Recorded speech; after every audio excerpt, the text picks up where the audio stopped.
Chaque fois qu'on lance une appli, qu'on joue à un jeu ou qu'on surfe sur le net, on est en train de dialoguer avec une machine. Mais comment cette conversation se passe-t-elle vraiment, au plus profond des circuits? Et si on se disait qu'un langage né il y a plus de 50 ans est en fait encore la langue maternelle de nos technologies les plus modernes? Allez, plongeons ensemble dans l'histoire du langage C. Tout commence avec cette question, qui est super simple en apparence. On a devant nous une boîte de métal et de plastique capable de faire des calculs incroyables, mais elle ne comprend absolument pas notre langue. Alors, comment on lui donne des ordres? Comment on transforme une idée humaine en une action concrète, exécutée par des circuits électroniques? C'est ça le défi de base de toute la programmation. Pour comprendre comment on a résolu ce problème, il faut d'abord bien saisir son ampleur. Parce qu'il y a un vrai fossé, un gouffre énorme entre la façon dont nous, les humains, on pense, de manière abstraite et créative, et la manière dont une machine pense, c'est-à-dire de façon purement binaire et calculatoire. Un programme, au fond, c'est juste une recette de cuisine pour un ordinateur. Une liste d'instructions, mais incroyablement précise et basique. Oubliez les concepts compliqués, on parle ici d'ordre élémentaire du genre « prends ce nombre, ajoute-le à cet autre nombre, maintenant vérifie si le résultat est plus grand que 10 ». La vraie magie, c'est que quand on enchaîne des millions de ces toutes petites étapes, eh bien on peut créer absolument tout ce qu'on utilise aujourd'hui. Mais il y a un hic, et un gros. Le processeur, qui est le cerveau de la machine, il ne parle pas du tout cette langue d'instruction simple. Sa seule et unique langue maternelle, c'est le langage machine. Et c'est une langue super aride, composée non pas de mots, mais uniquement de nombres. Et voilà à quoi ressemble ce fameux fossé en pratique. D'un côté, une idée humaine toute simple. Additionne 5 et 6. De l'autre, ce que le processeur a besoin d'entendre. Une longue, très longue suite de 0 et de 1. C'est du binaire. Pour nous, c'est juste du charabia, c'est complètement illisible. Essayer d'écrire un logiciel entier comme ça, ce serait juste de la pure folie.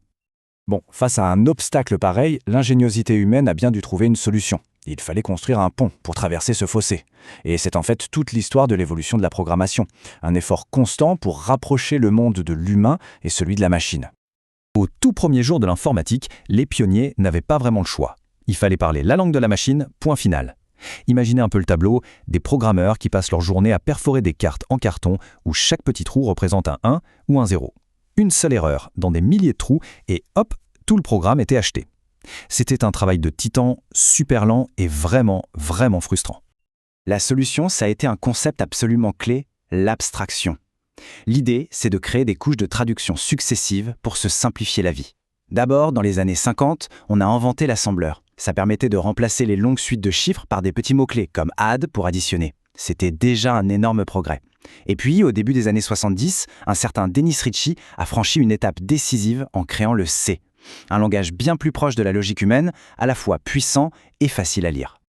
D'accord, donc maintenant, on a un langage lisible par un humain, comme le C, mais la question reste, comment est-ce que ce simple texte écrit dans un fichier se transforme en une action concrète sur notre ordinateur? C'est quoi le processus de fabrication d'un programme en fait? L'acteur principal de cette transformation, c'est un programme un peu spécial qu'on appelle le compilateur. On peut le voir comme un traducteur universel ultra performant.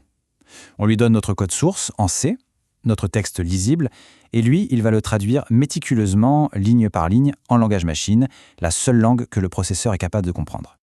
Du coup, le processus est assez simple et logique. Étape 1, on écrit notre code, nos instructions, dans un simple fichier texte. Étape 2, on donne ce fichier au compilateur qui fait son travail de traduction.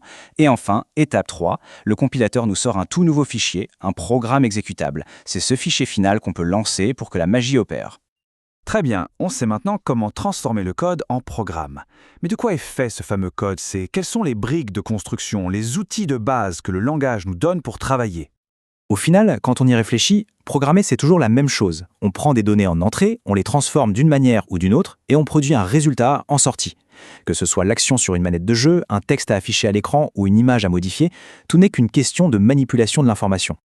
Et pour pouvoir manipuler ces informations, il faut bien les stocker quelque part, le temps de travailler avec. C'est exactement le rôle des variables. Le plus simple, c'est de les imaginer comme des boîtes, avec des étiquettes. Chaque boîte porte un nom et contient une donnée bien précise. Pour que notre boîte soit vraiment utile, elle a besoin de 3 choses. D'abord, un type. Est-ce que c'est une boîte pour des nombres entiers ou pour des lettres? Ensuite, un identifiant. C'est l'étiquette sur la boîte, son nom unique, par exemple âge. Et enfin, une valeur. C'est tout simplement ce qu'il y a à l'intérieur de la boîte, ici le nombre 15. Maintenant, pour éviter de réécrire 50 fois les mêmes instructions, on les regroupe dans ce qu'on appelle des fonctions. Une fonction, c'est comme une mini-recette à l'intérieur de notre programme principal. On lui donne un nom, par exemple, calculer la moyenne, et dès qu'on en a besoin, on n'a plus qu'à appeler cette fonction par son nom. C'est vraiment la clé pour avoir un code bien organisé et efficace. Et ce qui est juste incroyable avec ces concepts, c'est leur longévité. Le langage C, il a plus de 50 ans. Dans le monde de la tech où tout est obsolète en quelques mois, c'est une véritable éternité. C'est fou, non?